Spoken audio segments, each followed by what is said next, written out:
Hello, I'm Victoria Carlton. I'm a teacher, I'm a trainer, and I'm also an author. And I usually work well and truly in the literacy sphere, but I do teach maths to kids and I do teach it on a daily basis. So I thought I would just share this week some of the things that I believe about mathematics and some of the processes and strategies that have really worked for me, especially for teaching young children. So the program that I use is a program that I have developed, and it's just called Home, and that just stands for Hands-on Maths Education. And this is part of a training session that I do for teachers called All Kids Can Love Maths, where I share a lot of these strategies and I share them in detail. But I'm just going to share some of the main things that I've learned, and I'm going to share one each day this week. So there'll be 4 sessions. There'll be A, B, C, and D. They'll be fairly short, but there might be some ideas that you can glean and perhaps use with your children this term as well. First of all, let's just think about maths. How did you learn maths? Did you enjoy it? Are you scared of maths? And why are so many people frightened of mathematics? So I didn't really like maths very much at school because it was very much pencil and paper based. I didn't really understand what I was doing, or rather, I didn't understand why I was doing it. And it always seemed to me like something I couldn't quite nail, couldn't quite understand until I went to uni and I learned how to teach and I learned how to teach children about maths. And so many parts of the jigsaw started to come together. So, no, I don't feel scared of maths anymore. In fact, I quite enjoy it. And if I'm teaching older children, something to do with algebra or something I haven't done for a long time, I'm able to say to kids, you know what, I don't know how to do this, but I'm going to find out, and it can be something that you can discover together. I think I think that one of the reasons we find it a bit scary because you think of maths as something that's either right or it's wrong. It's not something with any grey areas. Although there are, in fact, a lot of different ways to solve mathematical problems and a lot of different ways to look at maths as well. So it's interesting just to think, how did you learn maths and how do you feel about it now? And how do you feel about it when you're teaching maths? So the model that I use for all of my teaching, not just for maths, for all my literacy too, I use what I call the cream model. Okay. And that means that in every lesson that I actually give to children, I want there to be these elements. I want there to be a creative element because I believe that kids are really naturally creative and we need to have a creative element for every lesson. I want there to be room and time to reflect on our learning. What have we learned? What else do we need to do? What else do we need to find out? And it's got to be relevant. If it's not relevant these days, the kids they'll just let it go. They won't hang on to it at all. They won't be interested. It must be engaging. If it's not engaging, then the kids aren't even taking any notice in the first place. And it needs to be explicit. I need to know exactly what am I teaching, why am I teaching, and is it actually working? It needs to be active. Kids are active. They need to have a good part of the lesson where they are actually being active and multisensory, as many of the senses involved as possible.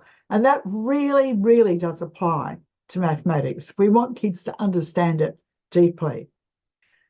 So the thing is, maths is really everywhere. Like I'm sitting in a very untidy office and I'm looking at my clock, which is on the wall, which happens to be octagonal.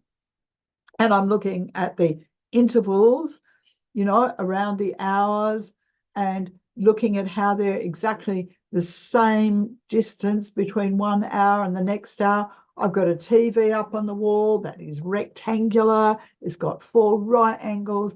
Everywhere I look in here, it's mathematical. Everything we do is mathematical. I challenge kids sometimes and say to them, can you think of something that's not mathematical? And you know what? They never actually can. We can always find a maths element for everything we do. So we're going into autumn here at the moment in Perth, in Western Australia. So we're going into autumn.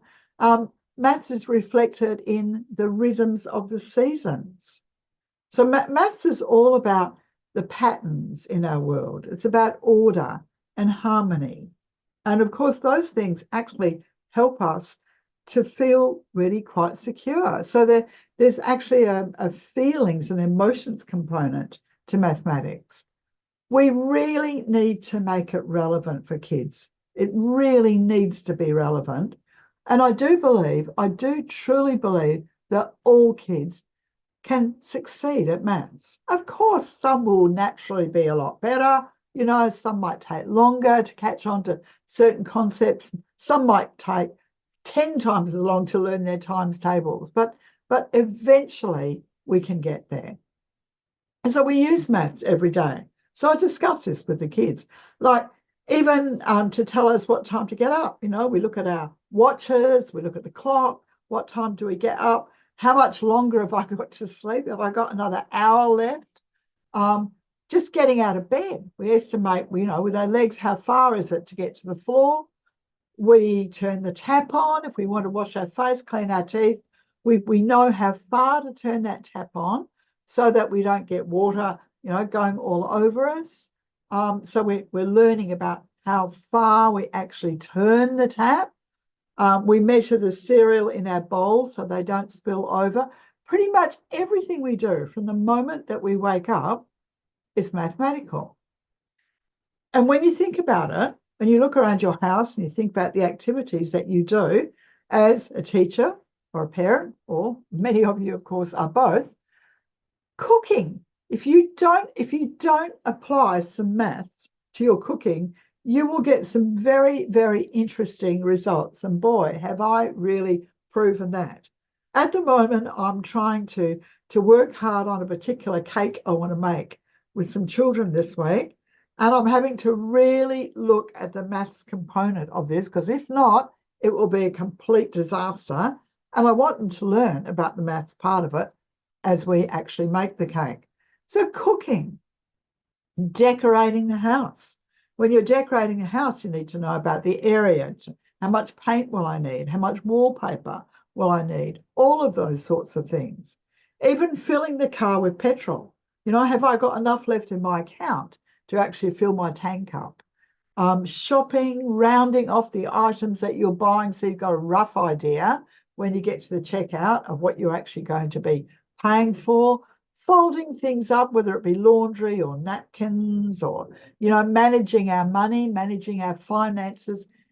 All of those things have got a very large mathematical component. And we need to point these out to children and to use those instances to teach maths, to really show them that maths is very relevant. So where can we teach maths? You know, virtually everywhere. One of my favourite places is in the sandpit. So I've got an inside classroom and I've got an outside classroom, a garden classroom that I like to use as well. And I've got a sandpit that we go into, and we make little you know, mud pies, we make little cakes, we make little eggs at Easter time, all sorts of things that we can use for counting. We use geometrical shapes in the sandpit. So much we can do in the sandpit to actually help us with mathematics. Obviously, when you cook with children, which is really one of the best activities because you're using literacy and numeracy, folding up anything, cutting up foods. Like, you know, if you've got 2 kids in your family, 2 adults, how are you going to divide the food up? There's your division, there's your fractions as well. Bath time is the very best time for kids to learn about capacity and volume, because you can shove in a whole lot of different containers into the bath and get the kids to experiment in the bath with the containers. And if you can't do that, maybe you can have a great big tub of water that children can experiment with as well.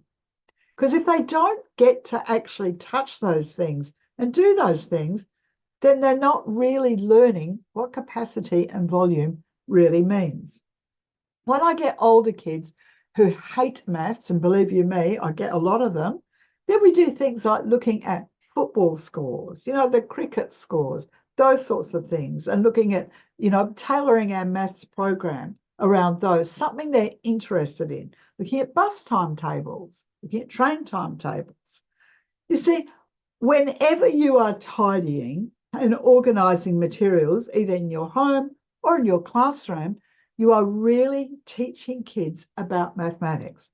What sort of container do we need for these pencils? We need to fit 20 pencils in here. Would they be better in a round container or would they be better in a square container? And why is that? And why do we have so many right angles, 90-degree angles, in all of our buildings? Why do you think that is, children? Asking those sorts of questions, trying to get maths to really mean something to children and showing them that it really is part of everyday life. Now, tomorrow, I'm going to go on to the next section. And tomorrow, I'm going to be talking about classification, right? How important that is and ways we can do it. And I'm going to be talking about some hands-on games. I'm going to be talking about my treasure box strategy that I use for counting that seems to work really well. And I'm also going to be talking about some ideas for teaching the main mathematical processes. All right, so have a look in tomorrow and perhaps leave your comments. And if you've got some great ideas, share them with us as well. Okay, thank you for listening. And I look forward to seeing you again soon. For more of Victoria Carlton's tips, go to YouTube and search Victoria Carlton Programs. Victoria's products are available on Teachers Pay Teachers. They cover literacy, emotional intelligence, and Sunday school lessons. Victoria's website address, blog, and email address are on the screen in front of you. Victoria Carlton reserves the right of copyright on all her products.